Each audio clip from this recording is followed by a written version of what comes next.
마태복음 16장 13절부터 20절까지 말씀을 교독하겠습니다. 예수께서 빌립보 가이사랴 지방에 이르러 제자들에게 물어 이르시되 사람들이 인자를 누구라 하느냐?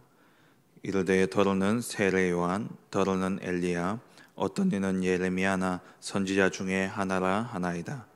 이르시되 너희는 나를 누구라 하느냐? 시몬 베드로가 대답하여 이르되 주는 그리스도시요 살아계신 하나님의 아들이시니이다.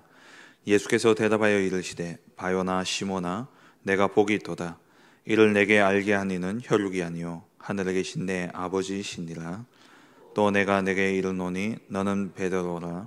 내가 이 반석 위에 내 교회를 세우리니 음부의 권세가 이기지 못하리라. 내가 천국 열쇠를 내게 주리니 내가 땅에서 무엇이든지 매면 하늘에서도 매일 것이요 내가 땅에서 무엇이든지 풀면 하늘에서도 풀리리라 하시고, 이에 제자들에게 경고하사 자기가 그리스도인 것을 아무에게도 이르지 말라 하시니라. 아멘. 신앙생활을 하시면서 혹시 왜 나는 응답이 없는가, 왜 나는 이렇게 잘 안 되어지는가, 혹시 또 나는 왜 이렇게 어려운가 라는 그러한 생각을 하고 계신 분이 계실지 모르겠습니다. 오늘 이 본문을 통해서 정확한 답을 얻는 그러한 은혜가 있기를 주의 이름으로 축원합니다. 오늘 본문은 잘 아는 말씀이시죠. 우리 다락방 전도운동의 가장 핵심되는 그러한 구절입니다. 오늘 예수님께서 빌립보 가이사랴 지방에서 제자들에게 묻습니다. 사람들이 인자를 누구라 하느냐? 사람들이 나를 보고 뭐라고 이야기하느냐? 라고 예수님 물으시죠. 이렇게 묻게 되어진 배경이 있습니다.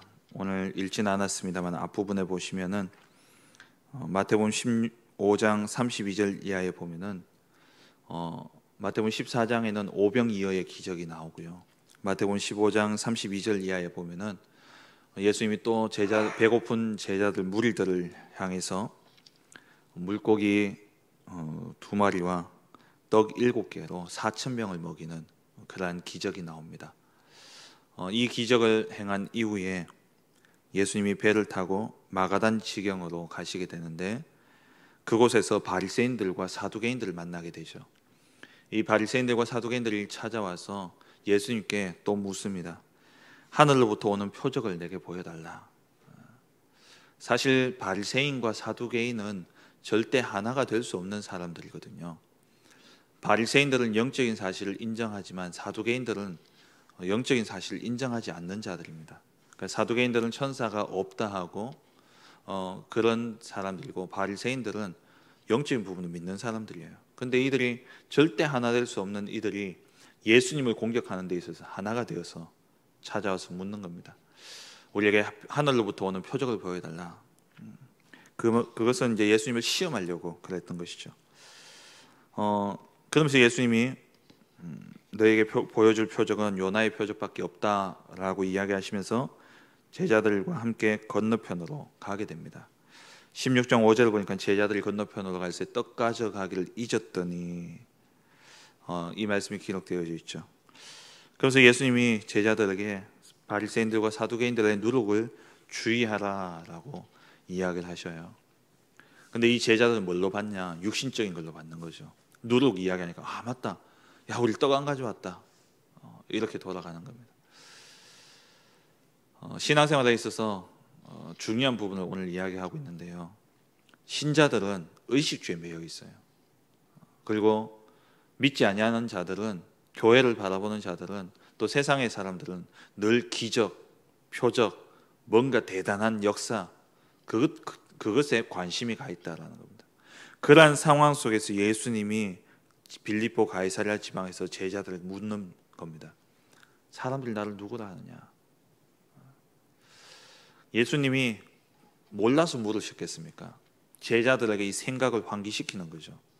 사람들이 나를 누구라 하느냐 물었을 때에 14절에 대답하죠. 더러는 세례 요한, 더러는 엘리야, 어떤 이는 예레미야나 선지자 중에 하나라 하나이다. 예수님이 이 질문을 하시고 이 답변을 받으신 이유는 제자들로 하여금 사람들이 예수님을 바라보는 시각에 대해서 다시 한번 생각해 보라는 거예요. 어떤 이는 세례요한, 예수님이 세례요한과 같은 그런 모습이 있으셨어요. 독사의 자식들아 하면서 바리새인들을 꾸짖기도 하시고, 또 잘못한 자들을 향해서는 정죄하시기도 하시고, 세례요한이 죽게 되어진 게 헤롯이 자기 동생의 아내를 취해 가지고 자기 왕비를 삼았거든요. 거기에 대해서 문제를 삼다가 결국 세례요한이 목이 잘려 죽게 되어집니다. 사회 정의, 윤리, 도덕, 우리가 세상을 향해서 그런 사회 정의를 부르짖는 모습이 교회에 있어야 돼요. 근데 그게 교회의 주된 모습은 아니라는 겁니다.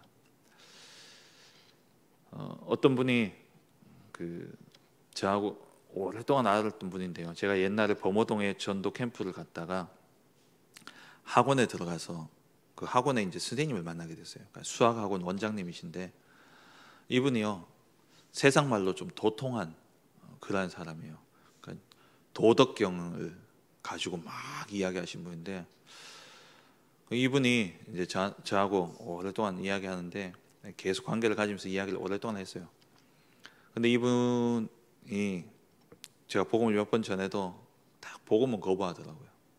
근데 뭐라고 이야기하냐니까 자기하고 친한 친구 목사가 있다는 거예요. 그 교회가 저기 유천교 쪽에 가면은 무슨 교회가 있는데요. 그 교회가 기장측 교회입니다.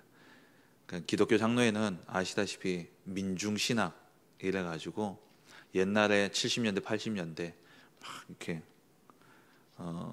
세례요한과 같이 사회 정의를 부르셨던 그러한 단체거든요. 거기에 뭐 문익점 목사님 뭐 이런 분들, 문익환 목사님, 문익점이 아니라 문익환 목사님 이런 분들이 속해서 막 사회 정의를 부르셨던 그런 교회인데요. 이 사람이 뭐라 그러냐? 저건 교회 아니라는 거예요. 이 사람 보는 눈은 있어요. 예수를 안 믿었을 뿐이지. 그러면서 하는 이야기가 교회가 사회 정의, 그거는 사회에서도 할 수 있는 거지 않냐면서 막 그렇게 이야기하더라고요. 이건 교회 아니라면서.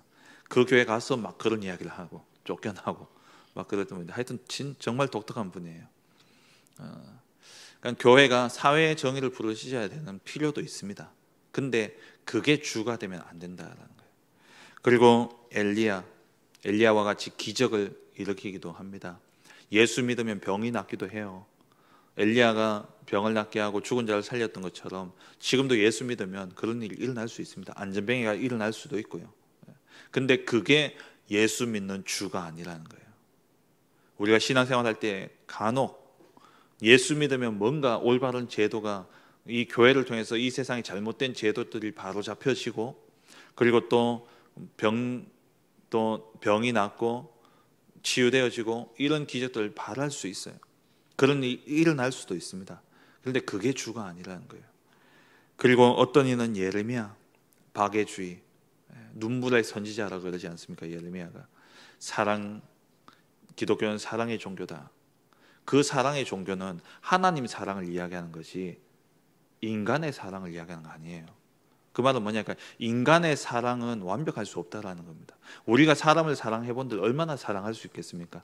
하나님의 사랑으로 충만해지고 하나님의 사랑을 덧입을 때에 인간 사랑이 되어질 수 있는 거예요. 근데 이 하나님의 사랑은 로마서 5장 8절에 우리가 아직 죄인 되었을 때에 그리스도께서 우리를 위하여 죽으심으로 하나님이 우리에 대한 자기의 사랑을 확증하셨다고 그랬습니다. 하나님의 사랑은 그리스도입니다.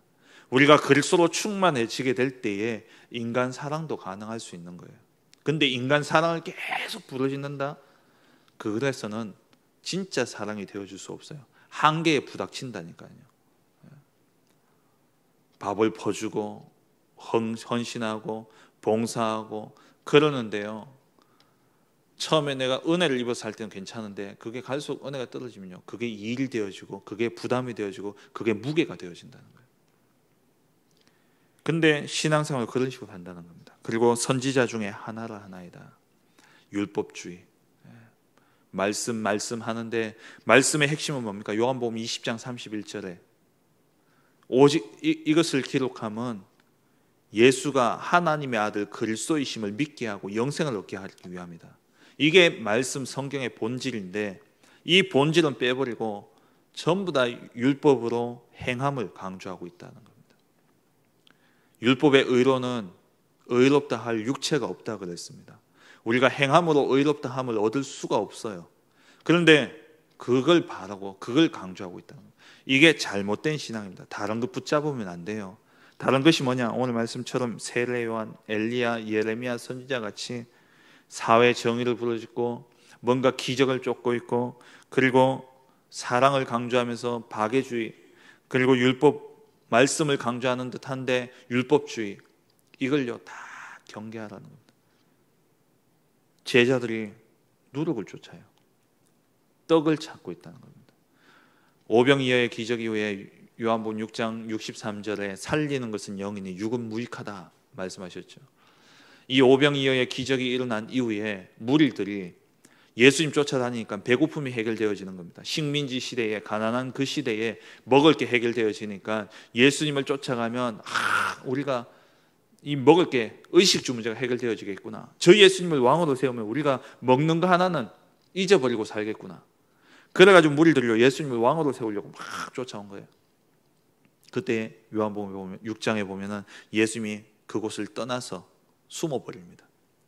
그리고 오셔서 제자들에게 하시는 말씀이 살리는 것은 영이니 육은 무익하다 말씀이에요.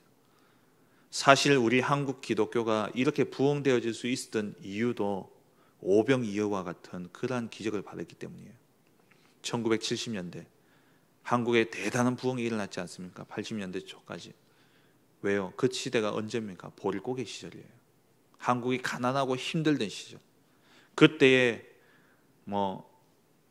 옛날에 삼박자 이래가지고 나와가지고 막 기도하면 된다. 부흥회 하고 울부짖고 나무 붙잡고 기도하고 산에 올라가서 부르짖고 그럼 응답되어진다. 응답 중심 쫓아온 것이 신앙이에요. 한국 교회가. 그렇게 해서 1000명까지 신앙 이 교인들이 불었는데 먹고 살만하니까 어떻게 됩니까? 그거 해결되어진 건 성도들 다 줄어버렸어요. 지금 한국 기독교가 줄고 있잖아요. 우리 개설 예배 때 담임 목사님 오셔서 이야기하셨잖아요. 통합 측에서 통계가 100만이나 줄었다고. 다 다른 것을 쫓고 있다는 겁니다. 신앙을요 다른 걸 쫓고 있어요. 예수님은 영적인 이야기를 하는데 바리새인들과 사두개인들의 그 누룩을 주의해라, 영적인 이야기를 하고 있는데 그걸 받는 제자들은요 떡 안 가져왔다 이러고 있는 거예요. 강단에서 복음이 선포되어지고 있는데 전부 다 앉아서 하는 생각은 뭐냐? 의식주 생각. 거기에 딱 매여 있는 거예요. 내 개인 질병. 예수 믿으면 그거 낫지 않을까? 우리 테크노폴 산하교에 나오시는 성도님들 시어머니 계시는데요. 그분이 남녀 호랭기교를 오랫동안 믿었습니다. 근데 질병이 안 낫는 거예요. 너무 아픈 거예요. 그래가지고 예수 믿으면 낫겠지 해가지고 예수 믿기 시작했어요. 그러니까 예수 믿은 건 아니고 교회를 오기 시작하신 겁니다. 2년 다녔는데 몸이 더 아파요. 그래서 때려치우고 다시 남녀 호랭기교로 가버렸어요. 신앙생활 그렇게 한다니까요. 시작이 다 그래요. 사실 시작은 그럴 수 있어요. 어디가 아파서 문제가 있어서. 근데 그렇게 시작했던 신앙생활이 이제 어떤 고백으로 바뀌어져야 되냐? 16절 주는 그리스도시요 살아계신 하나님의 아들이시니다. 내가 경제 문제 때문에 왔고 또 마음의 어떤 상처 때문에 또 여러 가지 영적인 문제, 우울증이나 정신적인 문제 때문에 또 가정의 환경과 여러 가지 어려움 때문에 질병 때문에 예수 믿게 되어집니다. 다 시작은 그래요. 근데 그게 계속되어지면 안 된다는 거예요. 그렇게 시작해서 쫓아왔던 이 제자들을 예수님이 바꾸시는 겁니다. 너희는 나를 누구라 그러느냐? 너희는 나를 누구라 그러느냐? 주는 그리스도시요 살아계신 하나님의 아들이시니다. 이 말이 뭡니까? 당신이 바로 이 그리스도라는 말은 기름 부음 받은 자라는 뜻인데요. 이 단어는 지금 신약 시대이기 때문에 그리스어예요. 헬라어예요. 헬라어로는 그리스도입니다. 근데 이걸 히브리어로 바꾸면은 메시아예요. 이 말이 뭡니까? 당신이 바로 우리가 그토록 기다려왔던 메시아, 그분이 바로 당신입니다 라는 고백이에요. 메시아라는 뜻, 그리스도라는 뜻, 기름 부음 받았다라는 뜻입니다. 기름 부음을 누구에게 부었냐? 세 가지 직분에 부었죠. 왕, 제사장, 선지자. 이 세 가지 직분에 기름을 부었습니다. 왕 되신 그리스도, 제사장 되신 그리스도, 선지자 되신 그리스도. 당신이 바로 왕, 제사장, 선지자가 되셔서 우리가 절대 해결할 수 없는 원죄의 문제를 해결하신 참 제사장이 되셨고, 사단의 머리를 박살내신 참 왕이 되셨고, 절대 하나님 만날 수 없는 우리에게 하나님 만나는 길을 여신 선지자가 되신 그 그리스도가 바로 당신입니다 라는 고백입니다. 창세기 3장 15절에 여자의 후손으로 와서 사단의 머리를 박살내겠다는 그 예언대로 오셔서 왕이 되셔서 사단의 머리를 박살내셨고, 출애굽기 3장 18절에 희생 제사를 드릴 때에 출애굽하게 되어지는, 구원받게 되어지는 그 예언대로 예수님이 희생 제물이 되셔서 십자가에 죽으심으로 우리의 모든 죄 문제를 해결하셨고, 이사야 7장 14절에 아들을 낳으리니 그 이름을 임마누엘을 하리라. 임마누엘 뜻이 뭡니까? 하나님이 우리와 함께 하시겠다. 하나님이 우리와 함께 하시겠다는 그 약속대로 이 땅에 오셔서 하나님 만나는 길을 여시고 성령으로 우리 안에 오셔서 영원토록 세상 끝날까지 떠나지 아니하시고 우리와 함께 하시는 임마누엘을 성취하신 그 선지자 되신 예수님이 바로, 그 선지자 되신 그리스도가 바로 당신, 예수님 당신이십니다 라는 고백이에요. 이게 우리의 전부가 되어야 됩니다. 이게 참된 복음입니다. 내 질병은 그대로 있더라도, 내 환경은 해결되어지지 않더라도, 안 바뀌더라도, 나의 경제 문제 여전히 어렵더라도, 그래도 예수는 그리스도십니다. 예수는 그리스도예요. 예수님이 요한복음 19장 30절에 다 이루었다 말씀하셨죠. 다 끝났다 했는데 왜 내게는 경제 문제 남아있냐? 왜 내게는 질병이 남아있냐? 왜 내게는 이러한 어려운 환경들이 남아있냐? 그것은 하나님이 준비하시고 하나님이 일하시기 위한 계획이 있는 사건입니다. 하나님이 택하신 백성임에도 불구하고 포로로 끌려갔지 않습니까? 이번 주 강단 말씀처럼 포로로 끌려갔어요. 그럼 하나님 죽었습니까? 아니면 하나님이 잊었습니까? 하나님의 완벽한 계획이죠. 왜요? 하나님께 돌아오라는, 하나님 바라보라는, 그때 하나님은 더 큰 응답을 예배해 놓으신 겁니다. 고레스 왕을 통해 가지고 하나님 더 큰 응답을 주신 거예요. 하나님은 항상 그러셨습니다. 우리의 실수를 막으시지 않으셔요. 우리의 잘못을 막으시지 않으십니다. 이게 이해가 안 되어지죠. 우리가 실수하고 우리가 잘못했기 때문에 당하는 고통과 우리가 져야 될 책임들이 있어요. 그것 때문에 우리는 고통과 고난을 당합니다.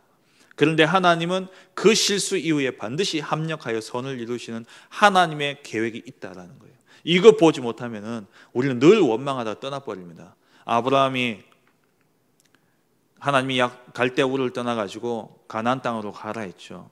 내가 네게 지시할 땅으로 가라. 그 땅에 도착했습니다. 가나안 땅에 딱 도착했는데 도착하자마자 어떤 일이 일어났습니까? 기근이 일어났어요.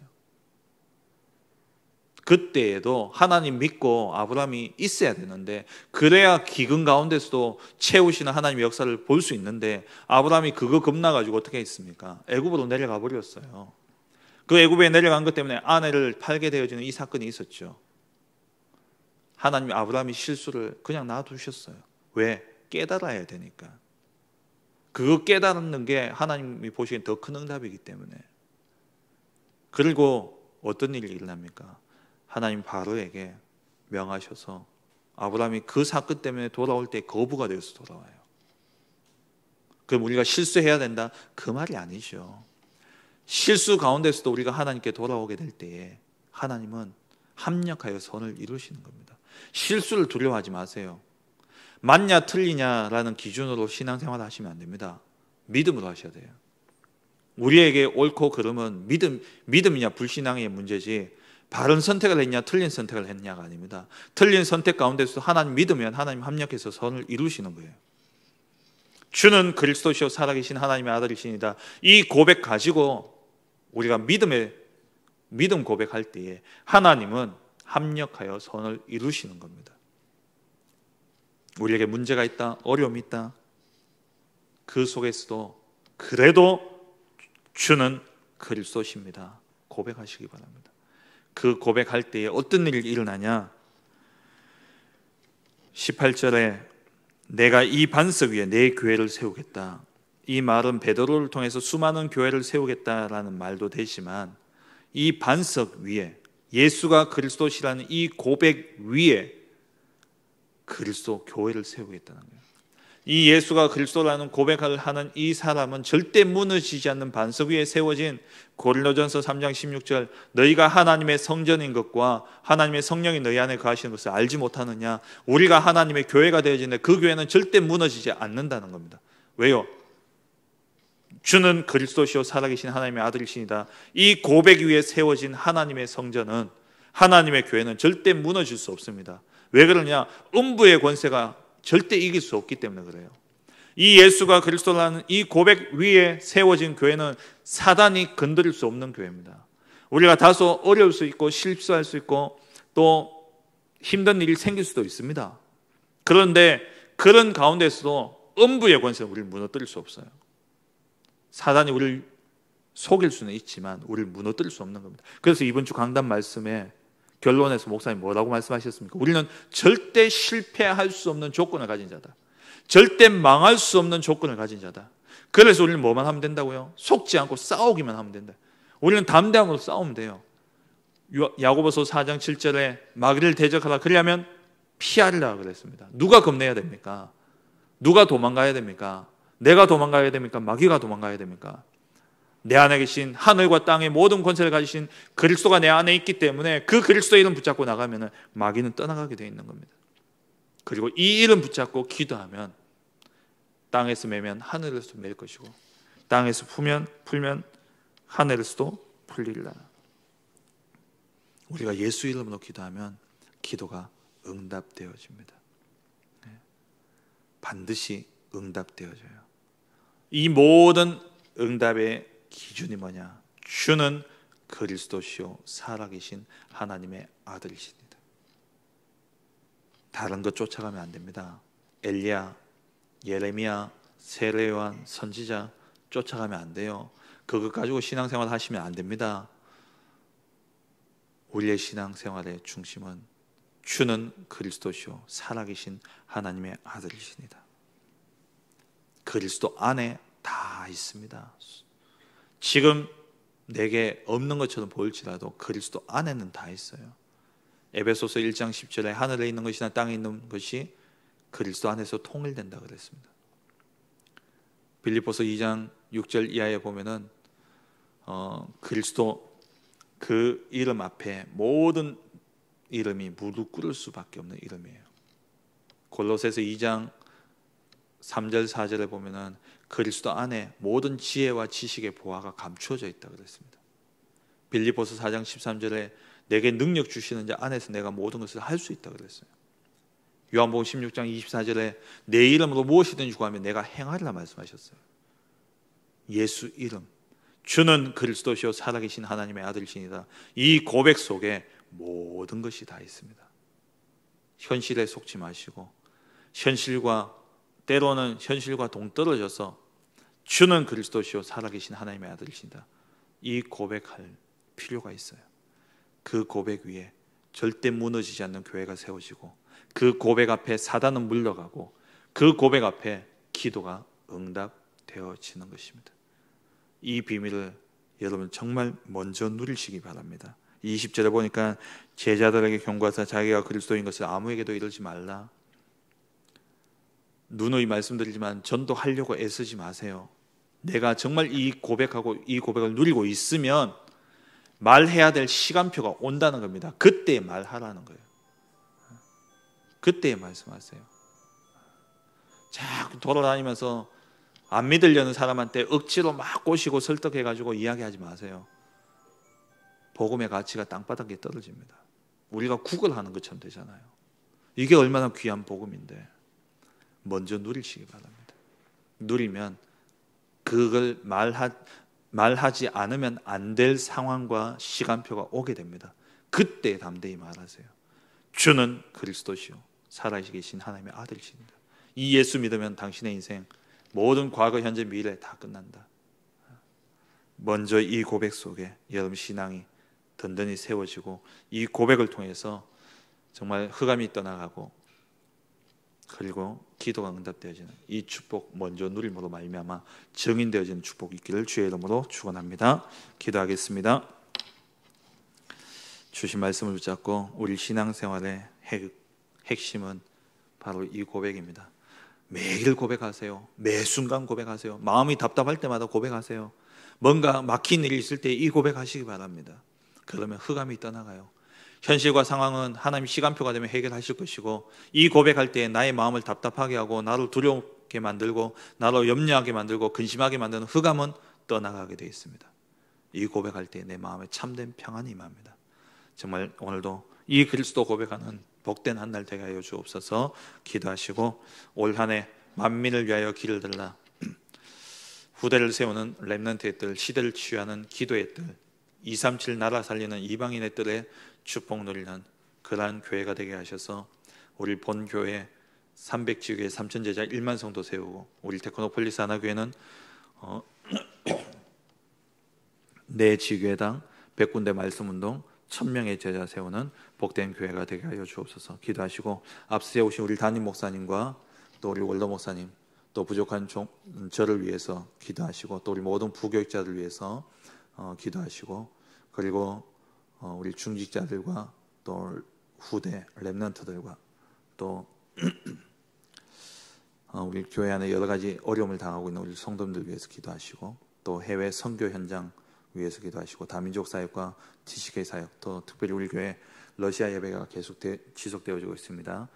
이를 위해서 기도하시고 또 우리 차세대 선교사들 우리 기도하시고 또 오늘 새가족 수련회가 있습니다. 우리 새가족 수련회를 통해서 참석하는 모든 분들이 또 중요한 말씀의 언약을 붙잡고 돌아오는 시간 될 수 있도록 기도하시고 중남미 단기 선교 사역을 두고서 이 시간 우리 주신 기도 제목 가지고 기도하시고 개인적인 기도 제목 가지고 힘닿는 때까지 기도하시다가 자유롭게 돌아가시겠습니다. 함께 기도하겠습니다.